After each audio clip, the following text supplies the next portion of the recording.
Las especias, en la gastronomía en general, cumplen un papel esencial y primario.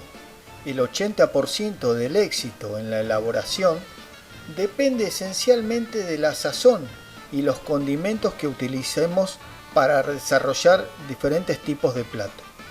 Una misma receta puede producir un sinfín de variados sabores por su forma de preparación y su condimentación. Es muy posible que en algunas ciudades se pueda conseguir las especias ya preparadas en forma equilibradas, con sus propiedades intactas, pero esto no sucede en todo el mundo. Por eso es importante poder elaborar nuestras propias especias para darles a nuestros platos esos sabores particulares que cada cocina tiene y de este modo conservar intactos los valores y tradiciones gastronómicas de cada país.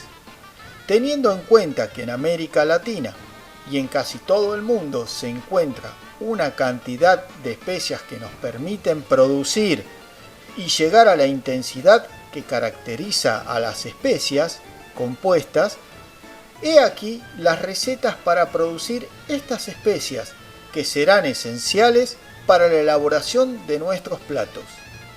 Las proporciones están calculadas en formas exactas, por lo que se debe respetar para conservar el equilibrio, aroma y sabor, y que todas las especias es conveniente conseguirlas en granos o semillas, para que al molerlas se sienta una explosión de aromas y conserven la intensidad.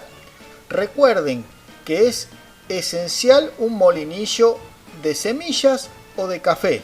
También se puede moler al modo tradicional, con un buen mortero de mármol o con un palote o palo de amasar, de forma muy simple, poniendo las semillas o los granos entre dos papeles y con el rodillo del palo de amasar, darles hasta que las semillas queden lo más molida posible. Es aconsejable que una vez molida y mezcladas las semillas, produciendo esta especia, se conserven en frasco oscuro y en lugares frescos. Siempre recomiendo hacer las cantidades que están en las recetas, ya que estas cantidades son considerables para el uso doméstico. Hacer una cantidad excesiva, si no se le da un uso periódico, al paso del tiempo va perdiendo la fuerza e intensidad y su sabor no será el deseado.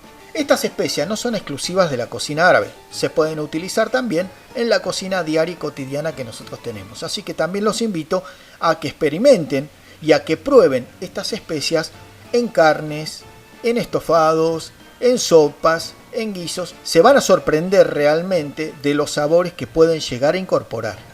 Ahora sí, vamos a comenzar con nuestras dos especies, sátar y baharat.